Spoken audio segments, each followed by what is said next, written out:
On today's episode, we have a Spielberg showcase, starting with Raiders of the Lost Ark from 1981, followed by Jurassic Park from 1993.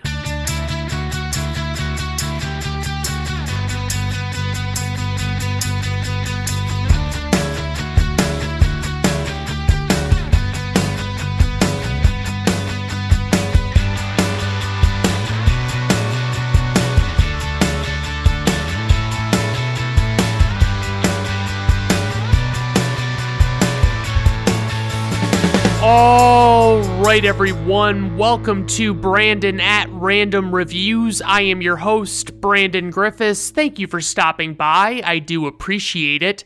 As I mentioned, we've got some Steven Spielberg movies to talk about today. And, it got me thinking, I know Raiders of the Lost Ark was inspired by a lot of movies before it, and Jurassic Park actually inspired a lot of movies after it, I feel like.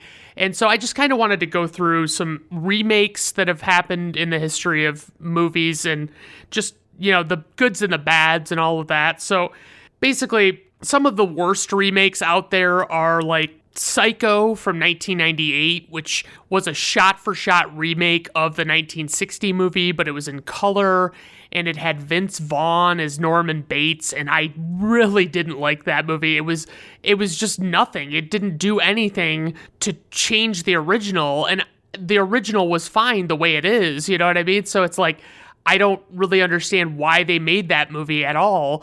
And then we have Planet of the Apes, which was remade in 2001 by Tim Burton, and it really did not capture the essence of the original movie at all from 1968. It had Mark Wahlberg in it, and it was just all around a piss poor movie, and I saw it in theaters, and I absolutely did not like it.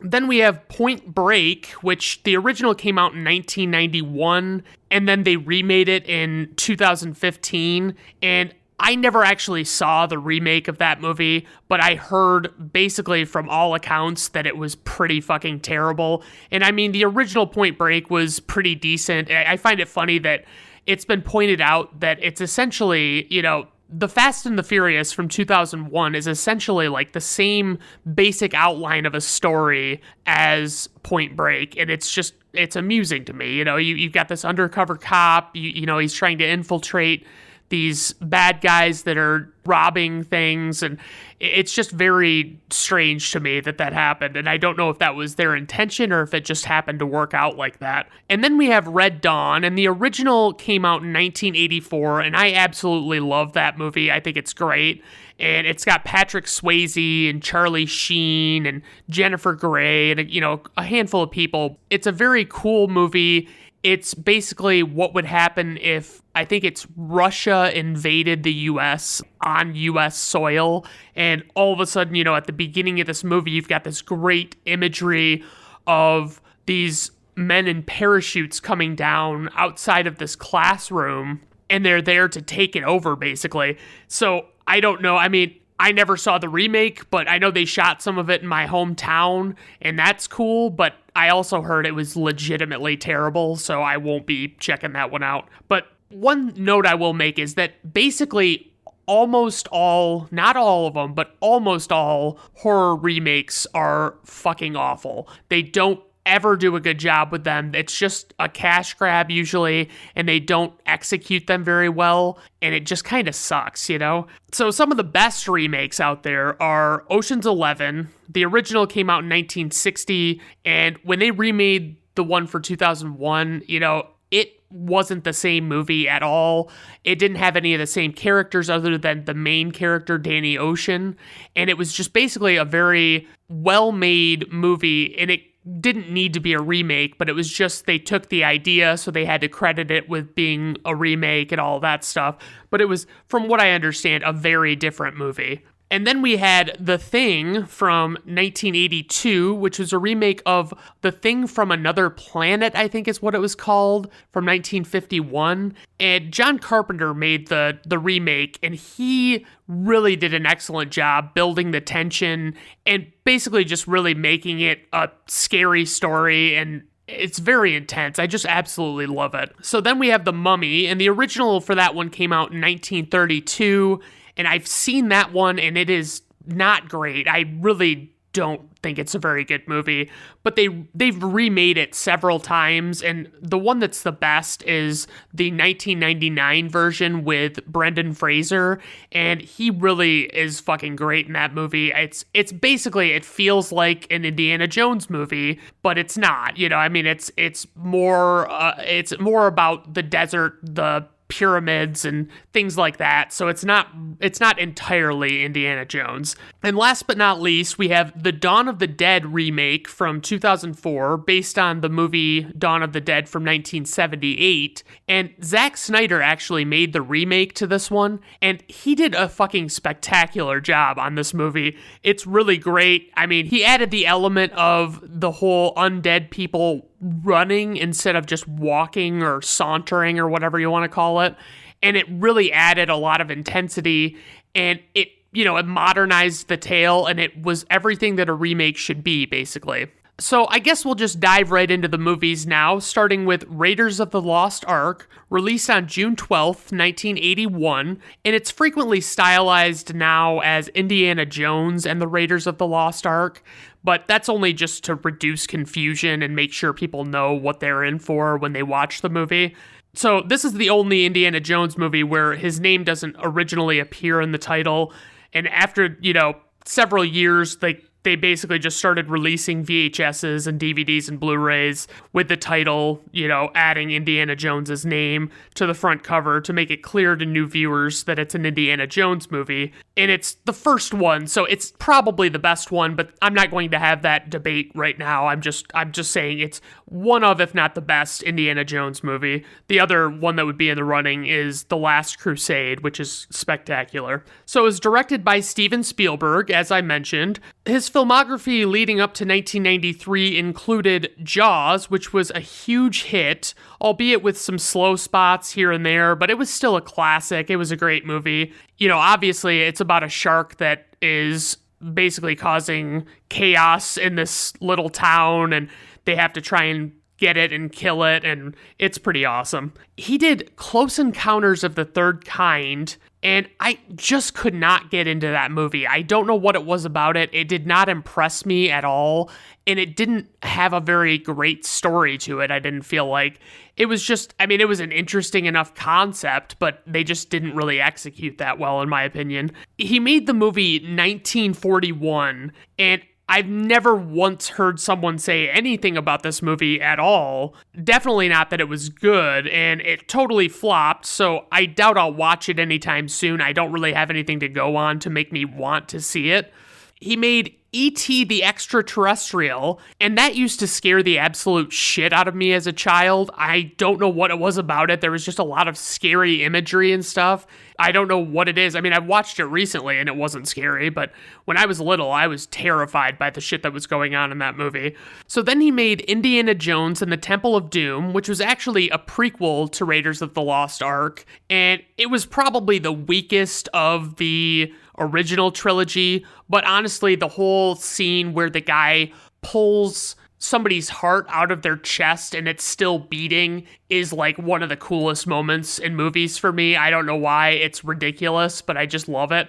And, he made Indiana Jones and the Last Crusade, and it's as good or better than Raiders, probably, and Sean Connery is fantastic in it as Indiana Jones's dad. And last but not least, for this round, he made Hook, and I could never really get into Hook. I didn't really think it was that great. I know this is like blasphemous, but I was never a big Robin Williams fan at all.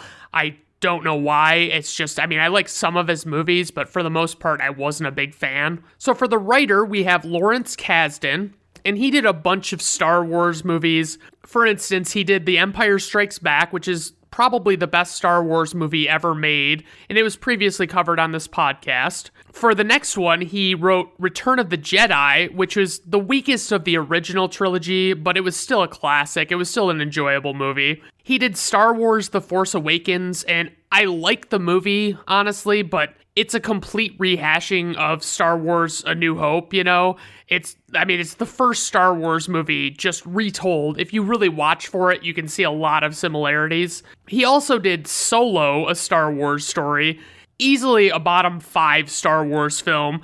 It killed the anthology Star Wars movies, and it was really supposed to be kicked off with Rogue One, that they were going to start doing these, and then all of a sudden they came out with Solo, and it just wasn't that good. And last but not least, Lawrence Kasdan did The Big Chill, which has a much better soundtrack than the actual movie itself. I mean, the movie's not that great, in my opinion. I don't really think there's much to it.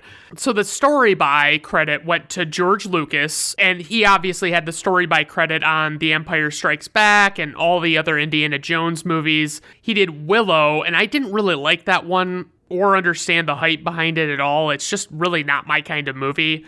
And Philip Kaufman had the other story by credit, just to make sure we're crossing all our T's and dotting all our I's here. For the producer, we have Frank Marshall, and he made Paper Moon, which is a great movie about this guy and a little girl who are grifters, and they go around swindling people, and it's legitimately entertaining. I really recommend checking it out. He also did Who Framed Roger Rabbit, which is a truly great flick. The way they animated it and made it seamlessly blend with the live action stuff, it seemed like everybody was really interacting with each other, even if they were interacting with cartoons.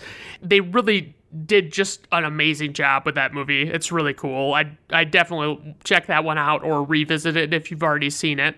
For the score, we have composer John Williams, who is the greatest film composer of all time. I've talked about him in multiple episodes, so I won't dive into what he's done, but suffice it to say, he is a great composer, and he has a great resume. For the cast, we have Harrison Ford, who plays Henry Indiana Jones, and he was in the Star Wars movies as Han Solo. He was in Blade Runner, and honestly, I have that movie, and I like it, but there are stretches in it that are boring as shit. I mean, it's a really well-regarded movie, but I can't recommend it to somebody. You know what I mean? I can't say, yeah, you'll love this, because I don't know that you will if you watch it. He was obviously in the other Indiana Jones movies, since he is Indiana Jones. He was in The Fugitive, which is probably one of my favorite thrillers of all time. There's just so much to love about it. It's such a cool story.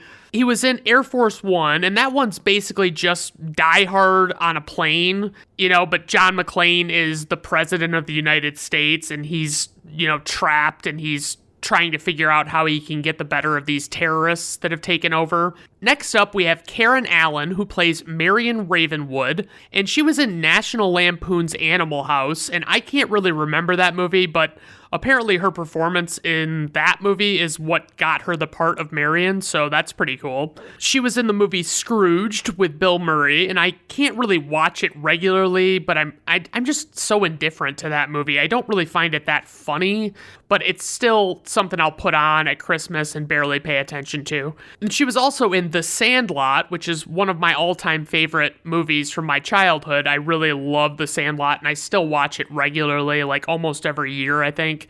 And it's a really good one. It's just about baseball, and it's great. So next up, we have Paul Freeman, who plays Renee Belloc, and he was in Mighty Morphin Power Rangers, the movie from 1995, and I would never have guessed that he was in that movie. He was also in a movie called Double Team, which stars Jean-Claude Van Damme and Dennis Rodman, and it is exactly as amazing as you would think it would be. He was also in Hot Fuzz, which was a great Edgar Wright movie with Simon Pegg and Nick Frost. They've done a bunch of movies like Shaun of the Dead and things like that. Then we have John Rhys Davies, who plays Salah, and he was in The Living Daylights, which is by far the best Timothy Dalton James Bond movie. And by the way, there are only 2 Timothy Dalton James Bond movies, and License to Kill is pretty terrible. He was in the Lord of the Rings movies as Gimli, and I like those movies okay, but I can't get into them on the level that other people seem to. I'm not quite there. And he was also in Aquaman, which was a pretty decent movie considering what a shit show the DC universe has become. So then we have Ronald Lacey, who plays Major Arnold Tote, and Denholm Elliott, who plays Marcus Brody. For casting notes, there are quite a few for this one. Initially cast as Indiana Jones, Tom Selleck was forced to withdraw due to his contractual obligations to the television series Magnum P.I.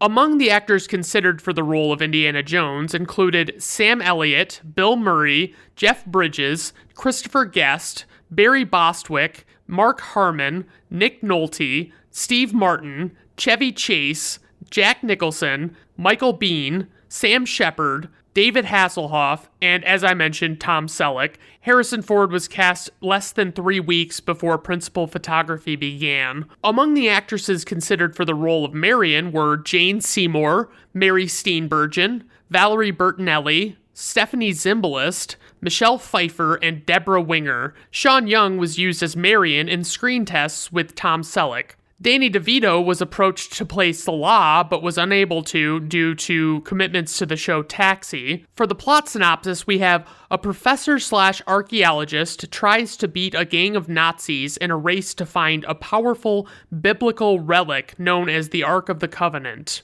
All right, guys, we're gonna fucking dive right into this movie. So I gotta know, is Indiana Jones to be credited with the popularizing of the fedora as worn by neckbeards the world over?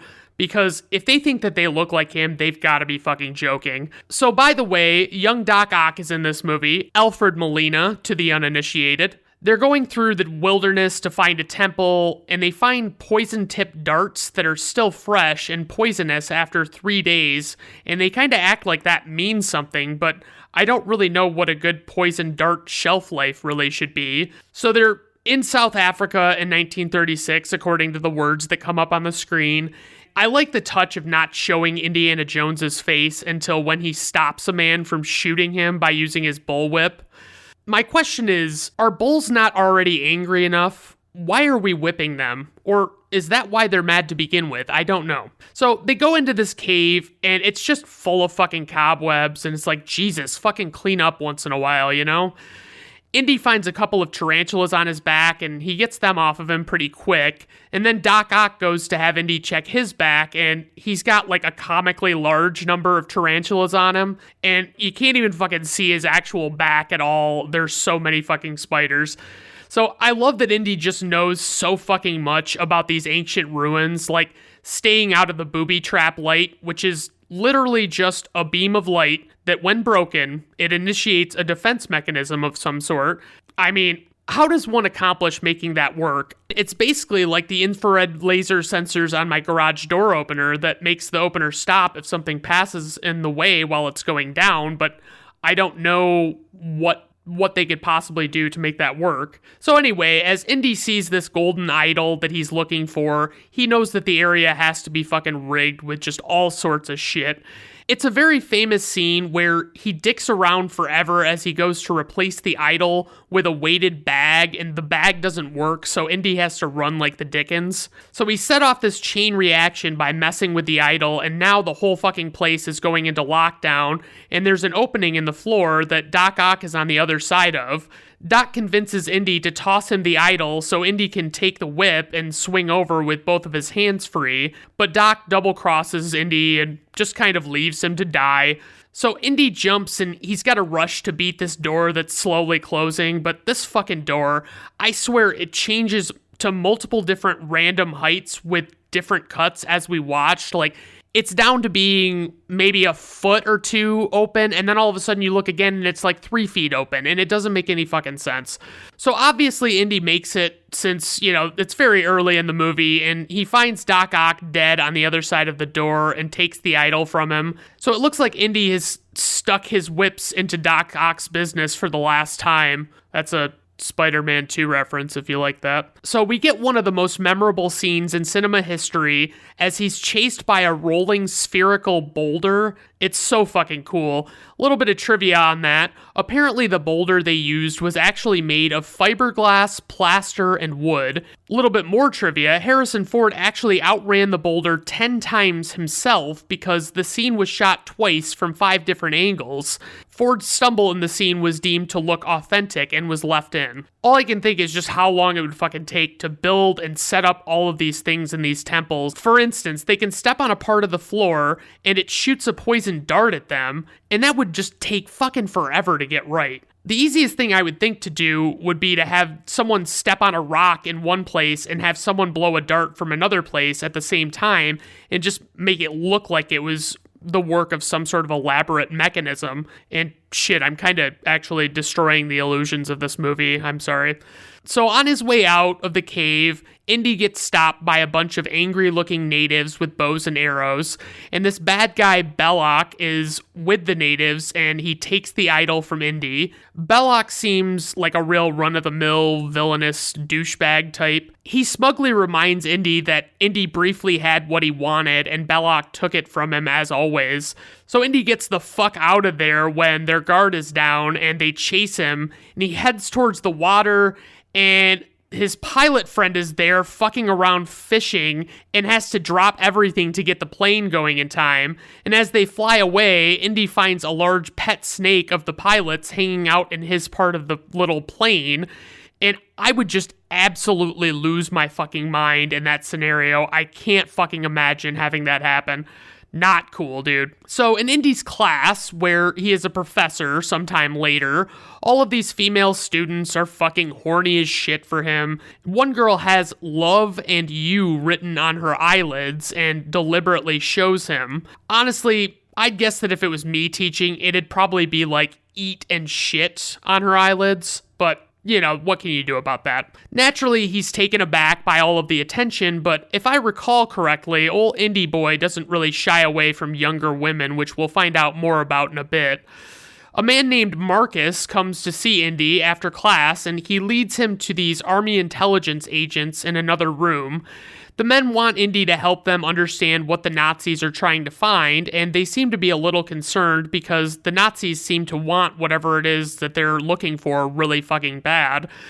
Indy realizes that they've found at least the beginnings of what could lead to the Ark of the Covenant, but there are some pieces that still need to fall into place for them to find it. Basically, the Ark has surfaced and disappeared and resurfaced many times throughout history, and it just seems like it doesn't go over well when people find it for some reason. I guess the Nazis want the Ark because they believe it will make their army invincible. They talk about this old mentor of Indy's named Ravenwood, who is MIA. Indy clearly knows a lot about this Ark shit, but he says that Ravenwood is the real expert, and he knows that they need this medallion that Ravenwood has, which is a significant piece of the puzzle for finding the Ark. These men want Indiana Jones to find the Lost Ark, which I feel like should be obvious by now, but I thought I'd make sure you knew what was going on.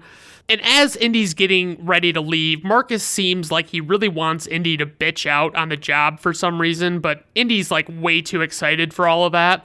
And I feel like it's kind of the premise of the movie for him to go after this Ark, so let him go, dude. On his plane ride out, Indy looks pretty fucking snazzy in a more traditional Navy suit, and the other suit he was wearing in class looked a little more old-timey, kinda. I don't know, it didn't look as good. I love the way they use the fucking old maps with the red line to show the course of his travels as he's flying around.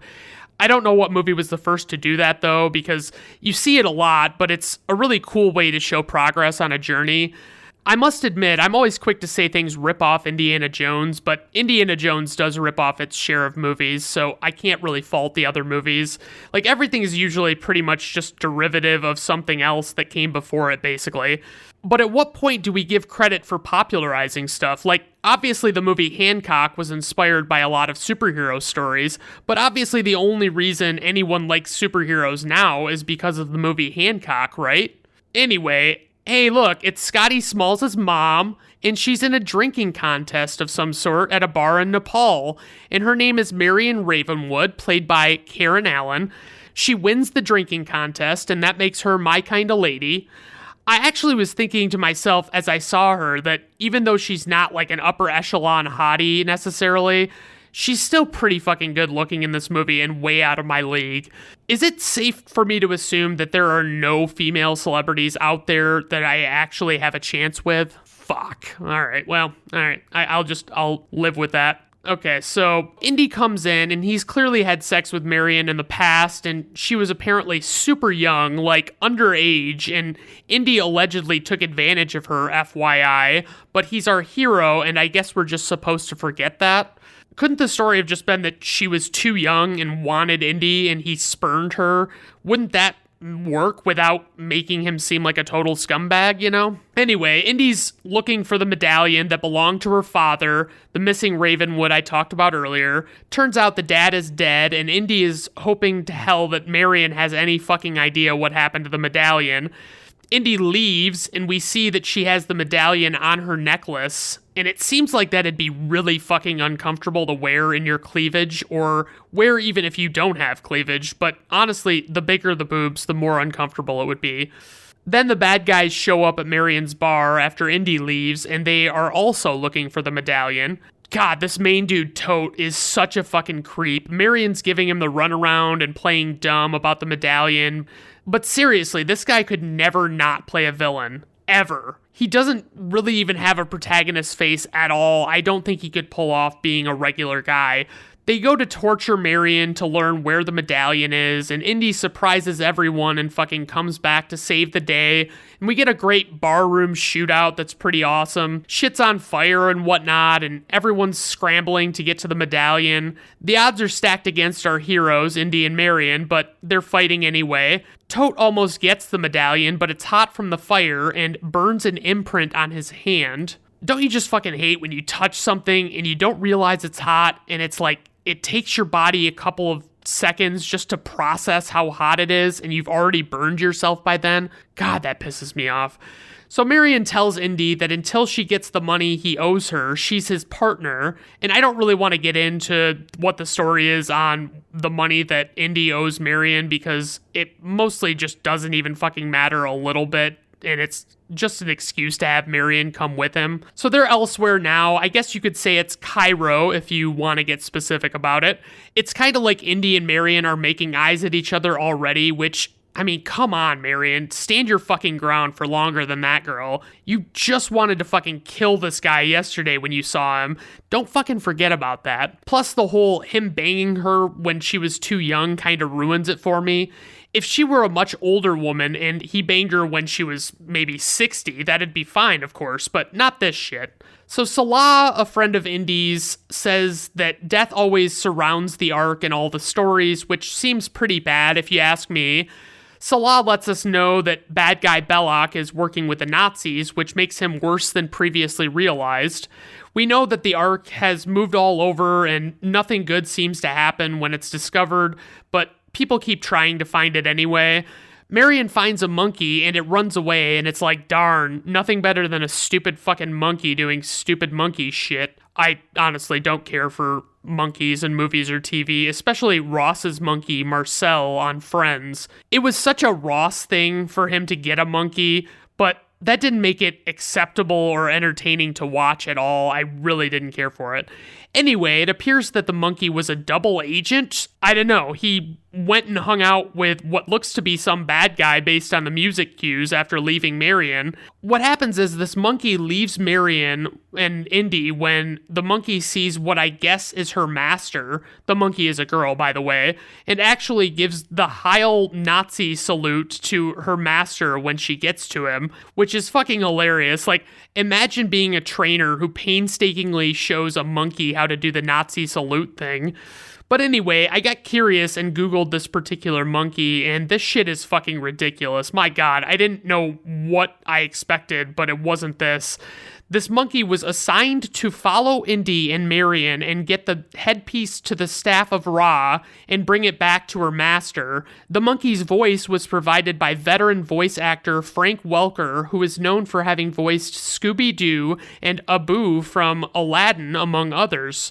It's like, holy shit, I caught some of what was going on while I was watching, but I didn't realize quite how much I was supposed to really be taking from what was going on there with the monkey, you know? We see what appears to be an evil man emerge, and a big fight breaks out, and it is important to note that none of these actors are in any real danger usually. It's actually just an illusion for the audience, except for Harrison Ford, who was injured multiple times while performing stunts on this flick. Now our fight has turned into a chase, and Marion thought it was a cool idea to hide in a fucking basket, and oh my gosh, we get this scene.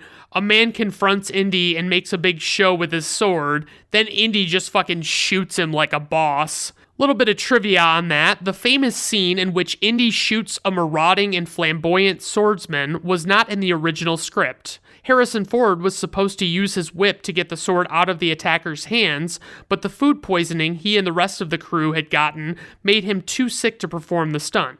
After several unsuccessful tries, Ford suggested shooting the sucker, and Steven Spielberg immediately took him up on the idea, and the scene was successfully filmed. I've seen this movie a handful of times before, but it's been a while since my last viewing, so a lot of this almost feels new, which is kind of nice because I'm not gonna remember all of what to expect around every corner. I know some major moments and stuff like that, but it's kind of cool seeing it anew. The monkey tells the bad guys that Marion is in the basket, so they take the basket with Marion in it, so Indy is trying to catch them, and it's a pretty hilarious chase. Marion keeps yelling Indy's name, and he's kind of like moving based on where the sound comes from, like a game of Marco Polo or something. He ends up thinking that she's dead, and he does this whole sad sack drinking bit at the bar, but it doesn't last super long because these men come to take him to Belloc.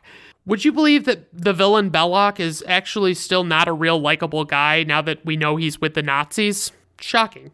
So anyway, they talk about the Ark and whatnot for a little bit, but fucking Indy pulls his gun on Belloc, and half the men in the place pull their guns on Indy, but these kids that I'm pretty sure belong to Indy's friend Salah come and save Indy from certain death. It's not entirely clear why the children being present stops the bad guys from killing Indy or even keeping him in their custody, but they just take him away and everybody seems fine with it. So one of the kids makes Indy dinner, but a man in an eye patch comes to poison the dinner while no one is looking.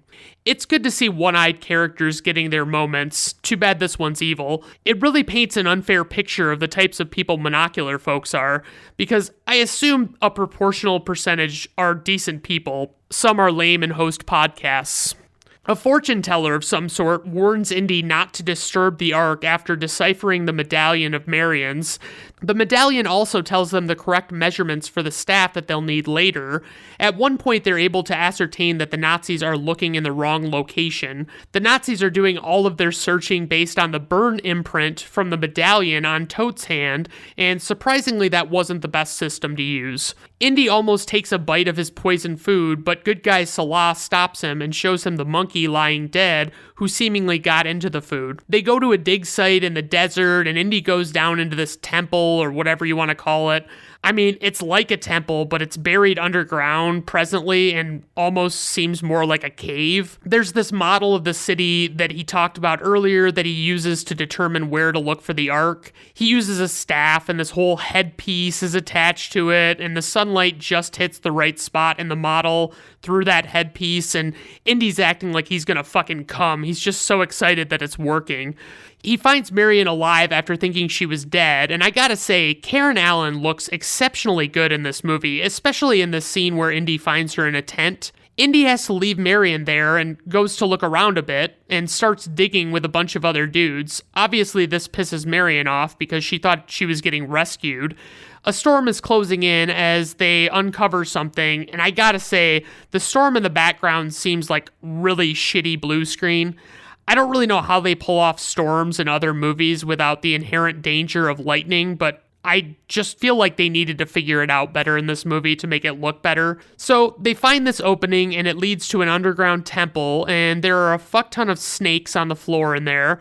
I guess this whole place is actually called the Well of Souls, and I just nope right the fuck out of this place. I wouldn't spend a second in there if I didn't have to. It's just not worth it. So they're letting Marion, who is still captive, have some food back at the tent. Belloc wants her to put on this special dress like some straight up fucking creep with a kink. Then he watches her change in the mirror like a real fucking class act. Indy's rappelling down into the snake pit, and he lands staring face to face with a cobra about to strike. Cobras always seem so fucking uncomfortable. It's like they have to crane their neck pretty much at all times when they're not just going on about their business with their little hood closed or whatever. Indy sprays gas on a bunch of the snakes and lights them on fire, officially making him a true hero. Marion decides to play a drinking game with the bad guy Belloc. She pretends to be getting drunk and tries to get away with a knife, but our friend with the burnt hand, bad guy Tote, is fucking right there, of course. Meanwhile, Indy and Salah are uncovering the fucking Ark straight up, like the real deal. I forget why they can look at it now, but they can't later. Like, what's up with that? It's kind of, actually, now that I think about it, it's dawning on me that maybe they have to do a ritual or something to make it an eyes-off occasion. Just as Indy's about to get out, the bad guys throw the rope down into the temple so he can't get back out. They also throw Marion in, and she is initially pissed at Indy and starts pissing and moaning, and then legitimately freaks the fuck out about the snakes, which is exactly what I would do. Then they close up the only way out, and Marion and Indy have to figure out a way to escape. God, these fucking snakes just give me the willies this entire time. I don't know what it is about them, it's just, no matter what size or color, I hate them all. A little bit of trivia on the snakes. So the Well of Souls scene required 7,000 snakes. The only venomous snakes were the cobras, but only one crew member was bitten on set by a python, which I guess is okay since that crew member probably had it coming. A little bit more trivia: to achieve the sound of thousands of snakes slithering, Ben Burt, who I guess was a sound designer of some sort, stuck his fingers into a cheese casserole, and then this was augmented by applying wet sponges to the grip tape on a skateboard. All right. Indy tips over a statue, and we get like 2 seconds of the killer theme song, but it's literally just a couple of seconds, and it's just done out of nowhere, and it is a really big letdown. Then Marion just goes and hangs out in a room full of fucking skeletons that are all wrapping around her and shit, but they figure out a way to get out regardless. We get a fucking sweet fight between Indy and a huge guy by these airplane propellers. Naturally, Indy is outmatched against the big guy, and of course, he has to be shirtless for added intimidation. Marion hops in the cockpit, and she can't stop the plane from being out of control, but she provides cover by way of a machine gun a little bit. Of course, it ends with the big guy getting hit by a propeller, and honestly, it's the only way you'd want it to end. It's fucking incredible. So they're going to chase after the Ark some more now. I guess Indy decided to steal a horse to chase it, and that was probably because it was all he could get, I guess. Great fucking chase, though, catching up to and taking over this truck. A little bit of trivia on that: the truck chase sequence took 5 weeks to film for 6 minutes of screen time. I'm always curious what the total damage done in movies might be. I wish there was a database for that, but I don't think there is, because someone would obviously have to figure it out, and it wouldn't really gain them anything. When I Googled the amount of damage done in movies, I came across an article that said Dwayne Johnson has an estimated $12 trillion in damage done in his movies. It ends up being a long fucking chase, so we get extra John Williams, which is nice.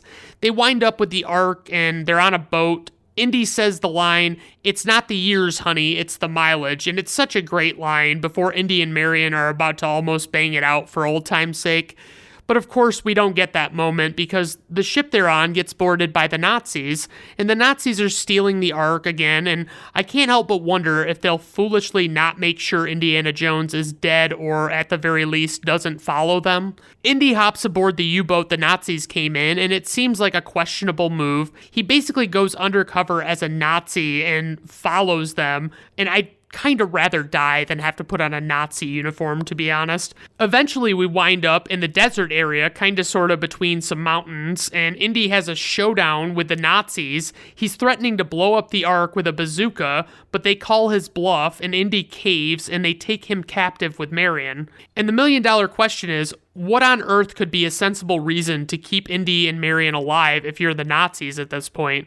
They start to do a test ritual with the Ark, and I think they want to make sure that it's real before showing it to Hitler. He was notoriously a stickler about not being brought faulty arks. I guess I don't know why this thing is called an ark if that giant ship that Noah had was also an ark. I looked it up, and naturally there are multiple definitions for ark, and it includes one that is basically fitting to this relic. What bothers me, though, is how seemingly infinite the number of different combinations of letters there are to make new words, and yet we have all of these fucking homonyms. I don't get it. Indy tells Marion to shut her eyes and not look at it because he figured out that people were always looking at it in the old stories, and maybe that's what killed them.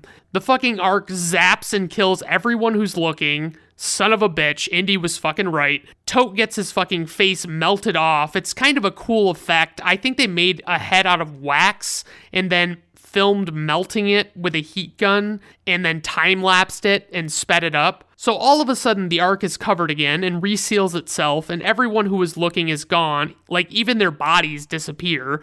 Back with the Army intelligence agents that sent Indy on this trip to begin with, they won't tell anyone where the Ark is or who's researching it.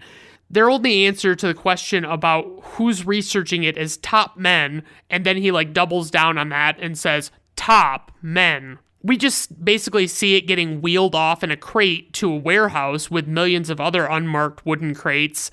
And that's the end of the movie. And, I watched this on Amazon and I was curious, why in fuck's name does Amazon have this listed as horror? I don't understand that. I mean, sure, there are some horror aspects to this movie, maybe, but it's definitely not a scary movie. And if you think this is scary enough to be horror, you deserve to be frightened just to hopefully toughen you the fuck up.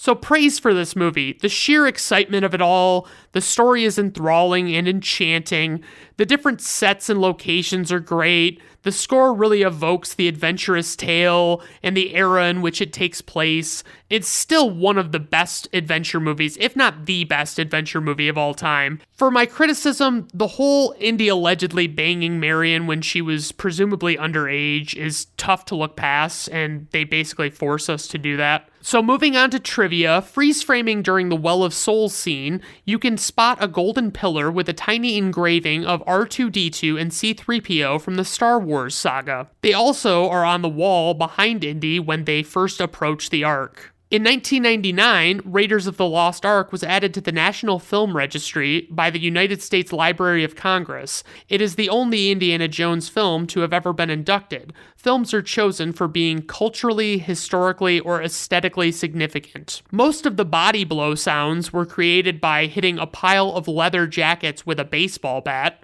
The spirit effects at the climax were achieved by shooting mannequins underwater in slow motion through a fuzzy lens to achieve an ethereal quality. Indiana Jones's kangaroo hide bullwhip was sold in December of 1999 at Christie's auction house in London for $43,000. His jacket and hat are on display at the Smithsonian. The VHS was actually the best-selling VHS of all time by September of 1985, after 1 million copies had been sold, and it's now since been surpassed by several other movies. John Williams had actually written 2 themes for this film. He played them both for Steven Spielberg on the piano, and Spielberg loved them so much that he suggested that Williams use both of them. He did, and the result was the famous Raiders March, performed by the London Symphony Orchestra, who did not perform in any more Indiana Jones films. The march has become one of the most popular movie themes of all time. Despite having the dream team of George Lucas and Steven Spielberg behind it, it was initially turned down by every studio in Hollywood. Only after much persuasion did Paramount agree to do it. George Lucas made what was at the time an unusual deal for the film. The studio financed the film's entire $18 million budget. In exchange, Lucas would own over 40% of the film and collect almost half of the profits after the studio grossed a certain amount. It turned out to be a very lucrative deal for Lucas. Paramount executive Michael Eisner said that he felt the script for this film was the best he had ever read. The mine chase scene that wound up being in Indiana Jones and the Temple of Doom from 1984 was supposed to be in this film, but time constraints eliminated this possibility. The movie has produced 3 sequels: Temple of Doom from 1984, The Last Crusade from 1989, and Kingdom of the Crystal Skull from 2008, with a 5th film in the series in production currently. The original cut of this film was nearly 3 hours long. So for info and ratings, we have a runtime of 115 minutes, budget $20 million, opening weekend $8.3 million, worldwide gross $389.9 million, which made it the highest grossing film of 1981, by the way. IMDb rating 8.4, Rotten Tomato critics score 96%, Rotten Tomato audience score 96%. Personal rating 5 out of 5 stars. I love it. It's the epitome of a perfect adventure tale. It's so great. It's so well done. Everything is fucking awesome in it. I can't complain about anything, really. All right, so we'll start on Jurassic Park, released on June 11th, 1993, directed by Steven Spielberg. In his filmography after 1993, a select few movies, The Lost World Jurassic Park, which is the direct sequel to this movie. I don't know, I've seen this movie, but I don't remember it at all, and I won't revisit it because I feel like it probably sucked.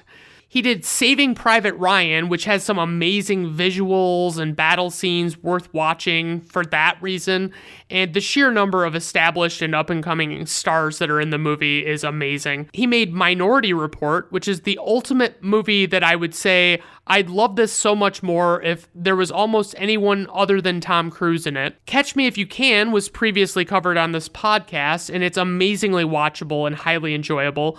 He also did Ready Player One fairly recently. It was a highly enjoyable video game-centric movie that really keeps your attention, and it's really well done. For the writers, we have Michael Crichton and David Koepp. This is based on the novel Jurassic Park by Michael Crichton. Universal Pictures paid Michael Crichton $2 million for the rights to his novel before it was even published. For the producers, we have Kathleen Kennedy and Gerald R. Molen. Currently, Kathleen Kennedy is the president of Lucasfilm and also co-founded Amblin Entertainment with Steven Spielberg and her husband Frank Marshall. Gerald R. Molen has worked on other Steven Spielberg movies and collaborates frequently with Kathleen Kennedy. For the score, we have composer John Williams, still the GOAT. That has not changed since Raiders of the Lost Ark. For the cast, we have Sam Neill, who plays paleontologist Dr. Alan Grant. He was in The Hunt for Red October, which is a great dad movie, legitimately wonderful. I can't recommend that movie enough. It's so great. He was in Hunt for the Wilder People, and I just happened to check that out on Netflix or something one day, and it's a hilariously great movie, and I took a chance on it and it paid off, and that's why you gotta do that sometimes. Then we have Laura Dern, who plays paleobotanist Dr. Ellie Sattler, and she was in Star Wars The Last Jedi, which is one of the worst Star Wars movies ever, maybe even more terrible than the prequels, and that's really saying something. She was also in Marriage Story, and she's unreasonably confident and attractive in that one. It was just wildly unrelatable for me, so I didn't enjoy it. I don't have the experience with Marriage, so sorry. Next up, we have Jeff Goldblum, and he plays mathematician and chaos theory expert Dr. Ian Malcolm. He was in The Right Stuff, which I still need to sit down and watch this, but it's also like 3 hours and 15 minutes long, so who knows when I'll actually break down and watch that one. But of course, I bought the movie already like a fucking idiot. He was in The Fly, which is a super bizarre movie. I honestly can't recommend it, despite it not being really terrible. It's David Cronenberg. He has a certain way with movies, and, it's weird. So then we have Richard Attenborough, who plays Dr. John Hammond, and he was in The Great Escape, which is an all-time classic with the late, great Steve McQueen. We have B.D. Wong, who plays Dr. Henry Wu, and he was in the Jurassic World movies. He came back as the same character. He was also in Law & Order SVU as a series regular. Samuel L. Jackson is in this movie, and this was one of his first decently big roles, and he plays Ray Arnold. And I'm not going through the entire fucking Samuel L. Jackson filmography, thank you very much. I think you all know who he is and what he's done, and I've talked about him on the podcast before, definitely in my Unbreakable episode if you want to check that out. So for casting notes, we have William Hurt and Harrison Ford were offered the role of Dr. Alan Grant. Jim Carrey auditioned for the role of Dr. Ian Malcolm. Robin Wright was offered the role of Dr. Ellie Sattler, but turned it down. Gwyneth Paltrow and Helen Hunt auditioned for the role of Sattler. Christina Ricci auditioned for the role of Lex Richards. Sean Connery was considered for the role of Dr. Hammond. For the plot synopsis, we have genetic scientists devise a way to bring living dinosaurs back from millions of years of extinction and feature them in a wildlife park until the creatures escape their enclosures and wreak havoc on those who are still in the facility. All right, let's dive right into the plot of this movie. Okay, so I was thinking that this movie started a different way, and I realized that I was definitely wrong about that. I thought that we watched the bull being dropped in to be devoured by the T-Rex at this moment, but no, that doesn't happen. So It tells us that we're on Isla Nublar, which is 120 miles west of Costa Rica. There's something in this giant crate, and they open it, and some dude fucking dies getting attacked by the thing, and we find out later that it's one or more velociraptors. But this is only the first example of them just not establishing a good, safe process for whatever it is they're doing. Later on, this guy comes and wants to inspect the island because of the accidental death of the guy from the beginning, and he's treated very dismissively at first. Dr. Grant and Dr. Sattler are doing a dig, trying to figure out what they found, and it turns out to be a velociraptor. Apparently, this particular species is a specialty of Grant's. He points out that dinosaurs may have actually more in common with birds than reptiles. So, fun fact, they recently discovered in real life that a lot of dinosaurs probably had feathers, and that's, just something that they didn't actually realize before. There were these dinosaurs that they thought looked a certain way, and they didn't realize they actually probably had feathers. So this kid is trash talking Grant at this dig, and I gotta ask, who the fuck's kid is this though? Why is he here? His douchebaggery needs to be put in check by a real live fucking adult who is his legal guardian. And I find it amusing that my phone says that douchebaggery is a word, and it just doesn't feel like it would be. Grant decides to frighten the child to put him in his place, but explains how bad the velociraptor would basically fuck him up in real life, which is 100% true. Sattler gives Grant shit afterwards for not just pulling a gun on the fucking kid, which is fair to say as a way to mock him. Grant talks to Sattler, who I guess is his love interest, but it's one of those subtle deals where they don't really show it, but they're probably the type of people that would be pissed at each other if they started dating someone else. But I mean, have they had sex before? That's the real question. Apparently in the novel, Sattler was actually Grant's student, and they weren't romantically involved with each other. And I'll be honest, the romance is barely there. It's way too fucking subtle. Dr. Hammond shows up in a helicopter. He's the guy funding the dig that they're doing. Hammond tells them all about this park that he owns, and he wants them to see, and they're apprehensive. I think the biggest problem this movie has is it's just like Jeff Goldblum with the big personality, and it's just an eccentric personality, really. Everybody else has these really vanilla fucking behaviors. Hammond offers to fund Grant and Sattler's dig for 3 more years if they come to see his park, which they obviously say yes to, because what's the worst that could happen? Oh right, here comes that scene from the meme. See? Nobody cares. Wayne Knight, who I will most definitely be referring to as Newman, is here with some guy dealing embryos and stuff. Apparently Newman is Jurassic Park's head computer programmer and has been bribed to sell embryos by a man who works for Hammond's corporate rival. He's doing bad stuff and is going to cause problems, and that's really all you need to know, honestly.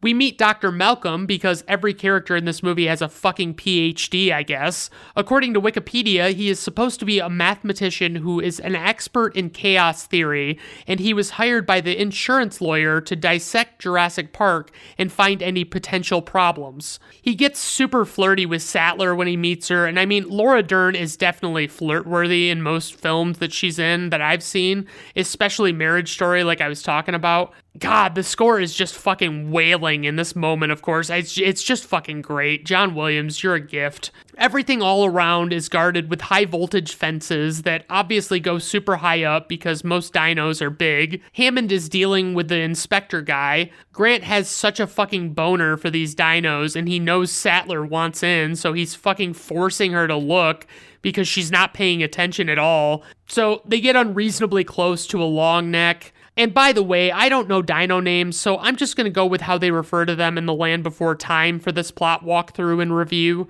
For those who don't know, The Land Before Time is an animated feature film that stars multiple young dinosaurs who seek to find their families and safe haven in a valley.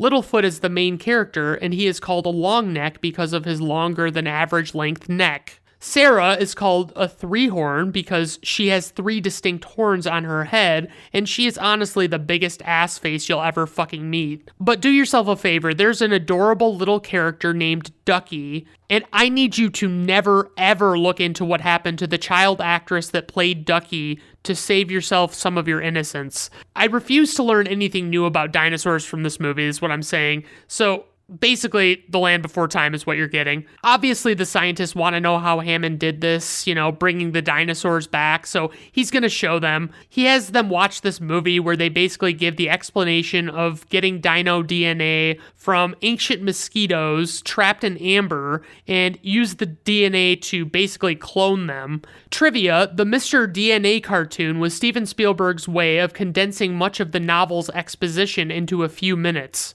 But I've heard this is actually not possible because the DNA would still break down in amber or something. Like, they legitimately debunked this because people were clamoring so hard for dinos. And an important note would be that they found gaps in the dino DNA, so they filled them in with DNA from frogs and amphibians and such. We meet B.D. Wong, who is one of the scientists preparing new dino eggs. Fun fact, despite B.D. Wong's high billing in this film, he actually has less than 2 minutes of on-screen time. They watch a dino egg hatch. Wong explains that the dinos can't breed at the park because they're all female. Malcolm explains that what they're doing to prevent breeding won't work because life, finds a way, as he says. And it's remarkable that Hammond went to such great lengths to bring Grant and Sattler there so he could fucking ignore all of their warnings and whatnot.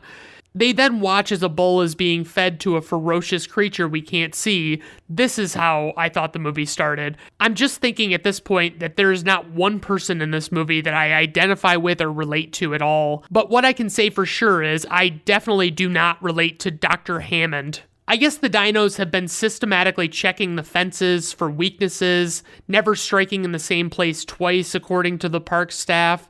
Seems like it'd probably turn out to not be a big deal at all. Don't even worry about that, guys. Hammond seems like he wants to make the park accessible to as many people as possible, but this other guy thinks that it should be a high-dollar rich people park. Malcolm is really vocal about how much he doesn't like everything about this whole dealie. Hammond seems very naive about the whole thing. The scientists are all opposed, it seems. Hammond is not really likable, in my opinion. He's a complete fucking idiot and honestly a bit of a turd. Boy, I really fucking turned on poor Hammond there. Oh well, I stand by it. We meet Hammond's grandkids, Lex and Tim, and Grant seems horrified because he's not a kid fan. This kid Tim is fucking in love with Grant though, and it's adorable how much Grant hates it. So basically he's read Grant's books and all this shit.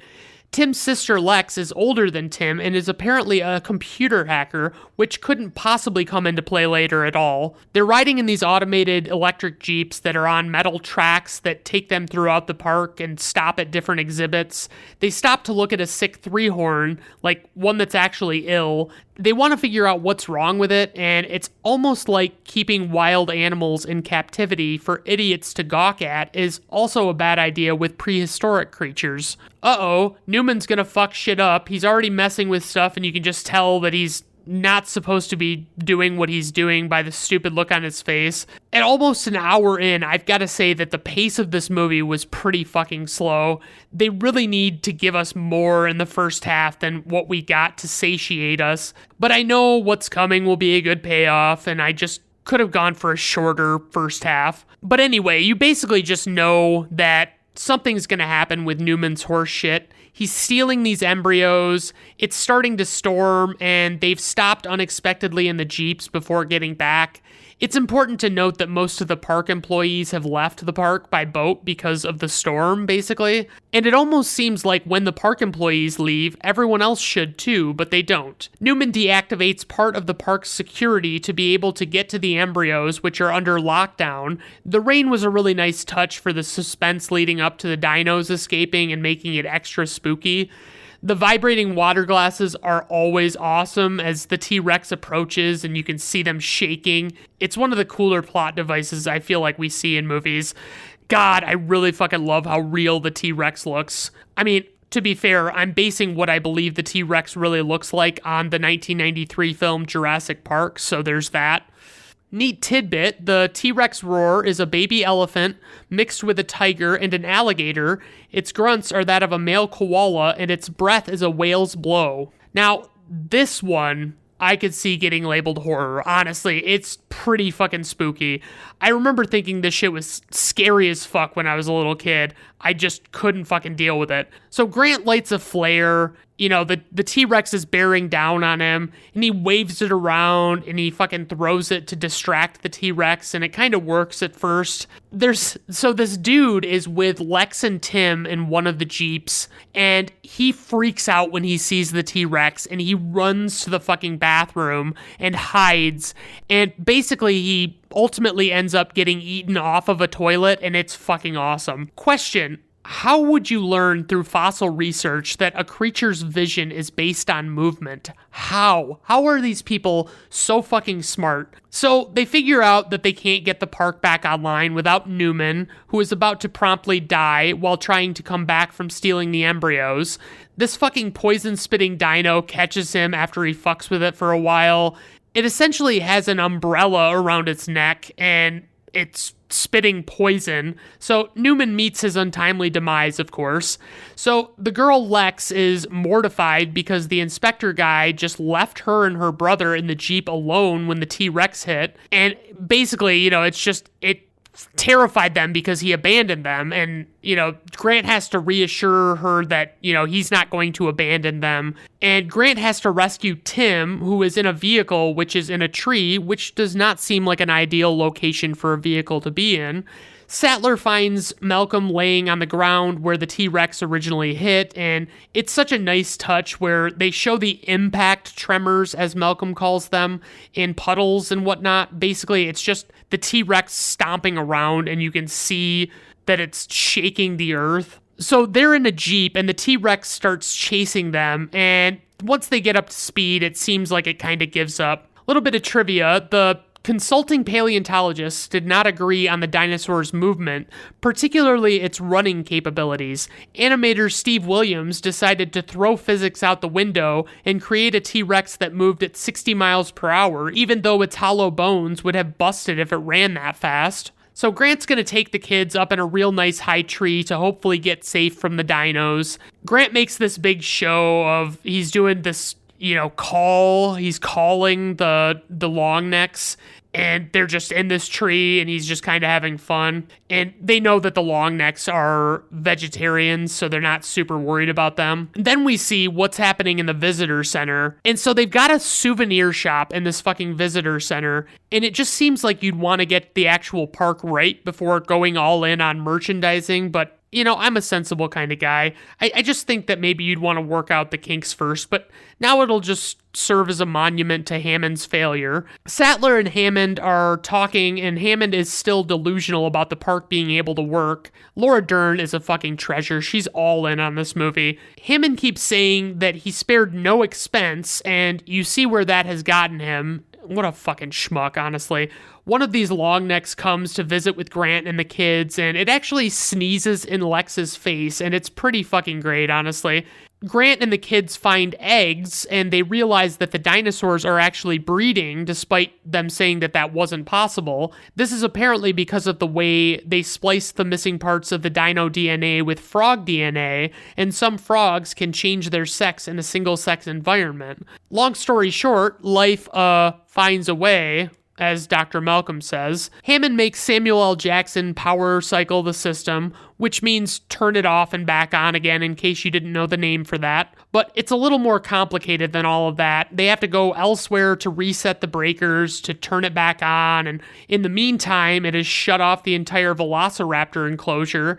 Grant and the kids are watching as a flock of little dinos are fleeing from a T-Rex. The T-Rex just fucking comes and wrecks these little bitty things. It's fucking crazy. We keep seeing Hammond, and I swear every word that comes out of this guy's mouth is just dumb as shit. He's such an ignoramus in this movie.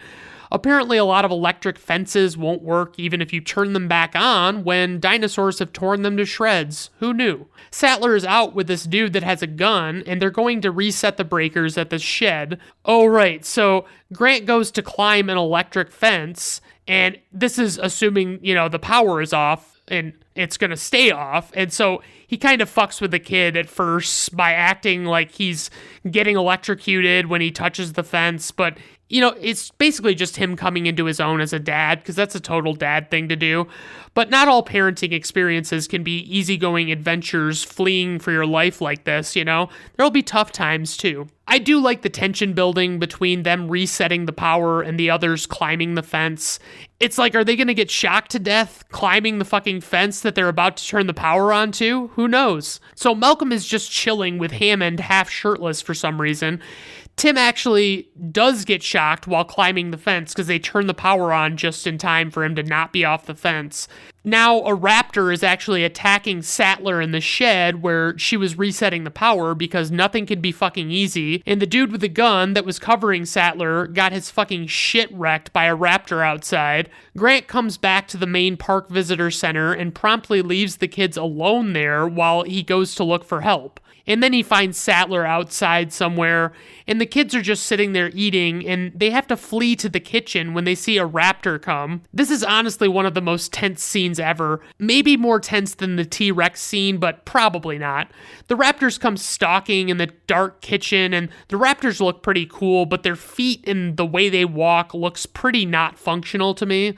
They make mention of it, but these raptors are really good at opening doors, unreasonably so. Little bit of trivia on the velociraptors: dolphin screams, walruses bellowing, geese hissing, an African crane's mating call, tortoises mating, and human rasps were mixed to formulate various raptor sounds. Lex is doing this total... They finally do it. She's got to fix the computer, so they have Lex do her little 90s hacking, and, she hacks right into the Jurassic Park system and fixes everything and saves the day. And this actually turns the phones back on and allows Hammond to call for a helicopter. It really is a mad dash to the finish. I mean, there's 10 minutes to go, and we're not even really out of the woods at all yet. They fucking wreck the dinosaur bone statue exhibit thing. I don't know what that's called. You know what I'm talking about. I mean, a giant T-Rex skeleton on display hanging from cables in a museum. Something like that. The T-Rex comes and fucks the raptors up as John Williams is fucking wailing as always, and they're gonna escape by a helicopter, and Hammond is all fucking broken up about his failed park, but honestly, he deserved absolutely everything that he got. He probably deserved worse. What a fucking dumb shit. Anyway, that's the end of the movie, but I wanted to mention that I also like watching on Amazon because I can pause and see what actors are in the scene and stuff. But the picture quality is pretty fucking lacking some of the time, so that kind of sucks. For praise in this movie, the visual effects, and so much of them are practical, are so great. I mean, I just absolutely love them.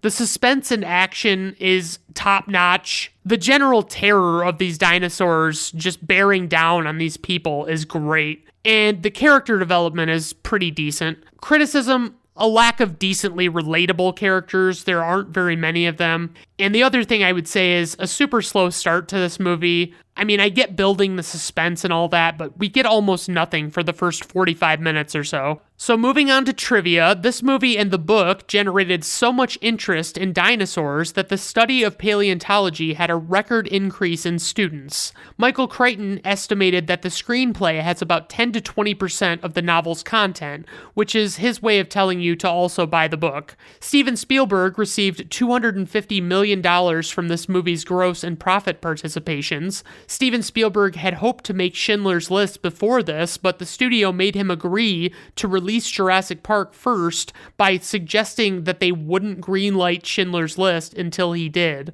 Michael Crichton had demanded a non-negotiable fee of $1.5 million for the film rights and a substantial percentage of the gross.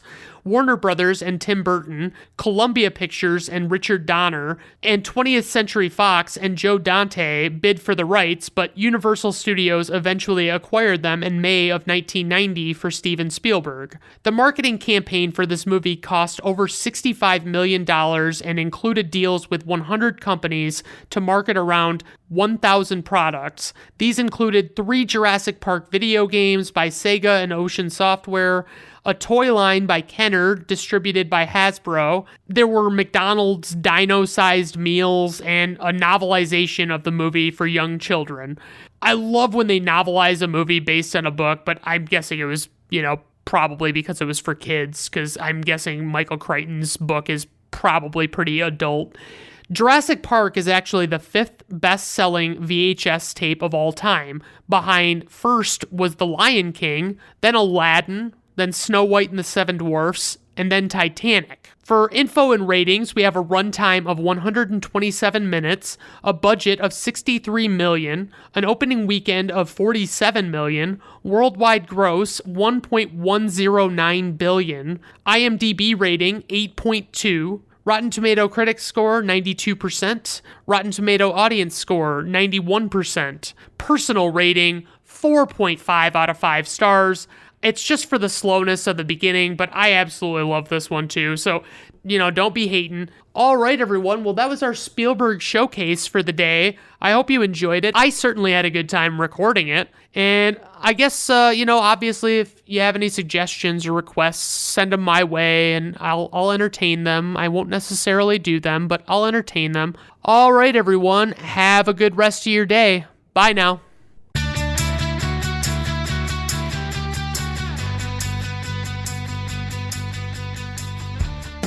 Brandon at Random Reviews is written, recorded, produced, edited, and engineered by Brandon Griffiths. The theme music is performed by Augusto Diniz and was acquired by way of Fiverr.com.